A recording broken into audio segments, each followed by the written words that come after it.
What's up guys, I'm back, and today let's talk about giving.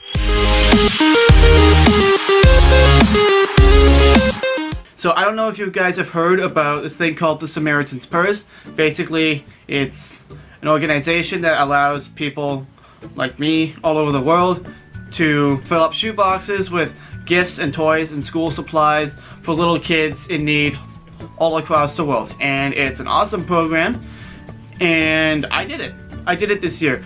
But in the process of doing it, I had a bit of a new realization. So let me take you through that. So basically what happened was I had the box. I actually had 3 boxes. And as it turns out, I was the one filling all 3 of these boxes by myself.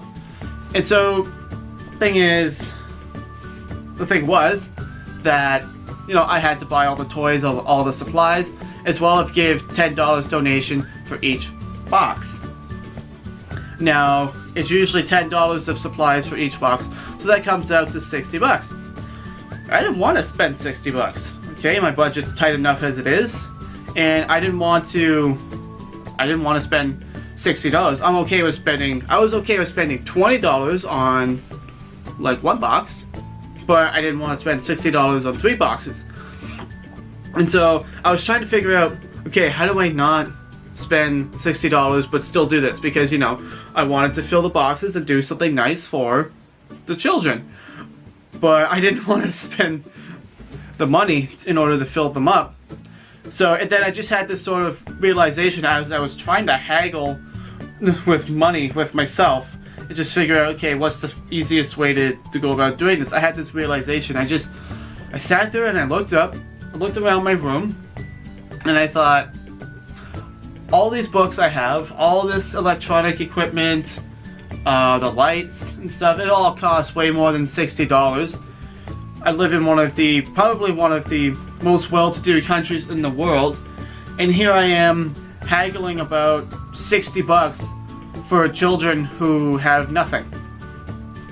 And it kind of just hit me like a brick of walls, and I needed to change my perspective. You know, everything I have here is a gift from God. The roof that I have over my head, the heat, like it's getting cold here up in Canada, and we have heat. I'm nice and warm right now, and there are people in this world who have none of the basic things, and I have an opportunity to give them something, to give them some toys and some school supplies so that they can learn and, you know, become talented individuals who can make things better in their countries.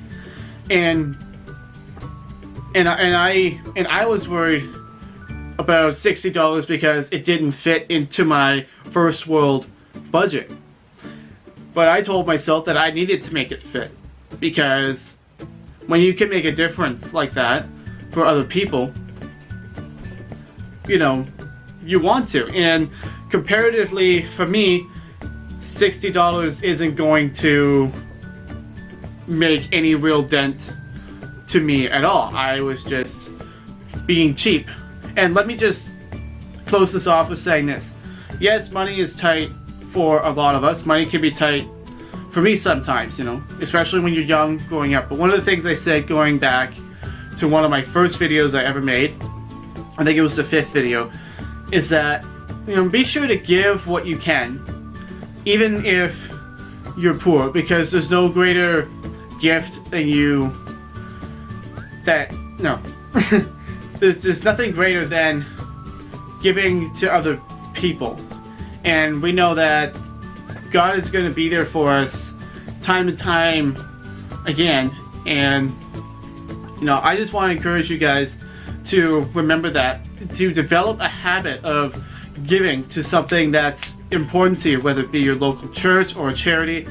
Even when you're poor, say you only have $100, develop a habit of giving $2 away, if you can. I'm not one of those guys that's all for, you know, mindless giving or foolish giving. You know, don't give away your entire life's savings and then have nothing. You need to eat and you need to provide for your family. But make sure that you have something prepared, that you have an idea of what you can do to help others. You know, the Bible talks about where your treasure is, your heart will be there also. You know, we've been going through the book, The Treasure Principle, at my church. And we were talking about this last night, that when you invest in something, that's where your heart goes.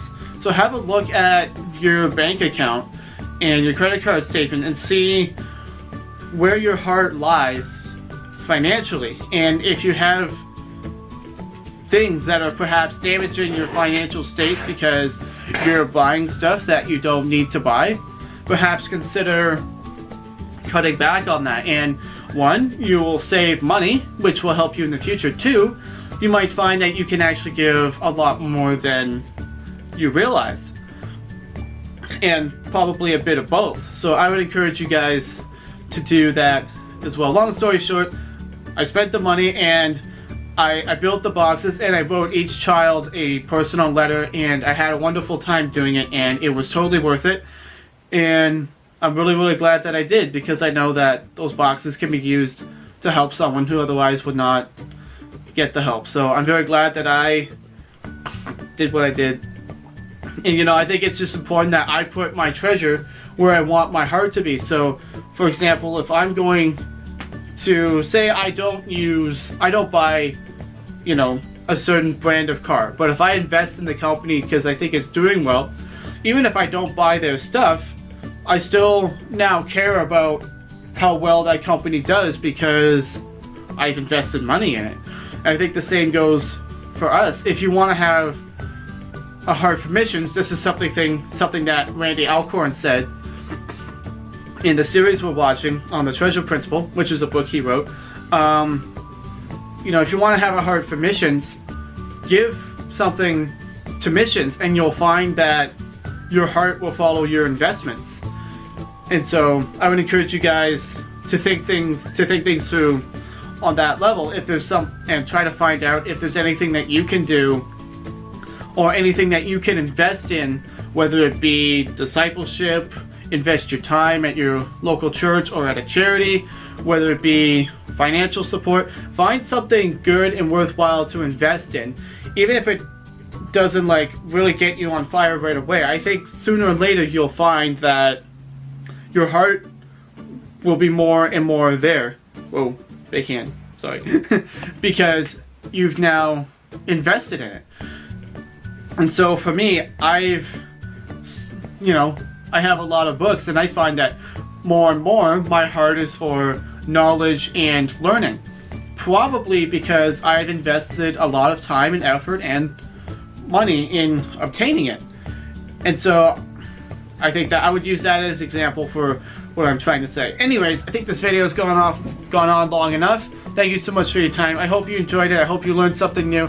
And as always, I actually don't know what to say yet. I don't have a catchphrase for the end of my videos yet. So as always, future catchphrase. Goodbye. Make sure to like and subscribe. Like me on Facebook, Instagram, Twitter. Just follow me on social media. That's all. And yeah, I'll see you next time.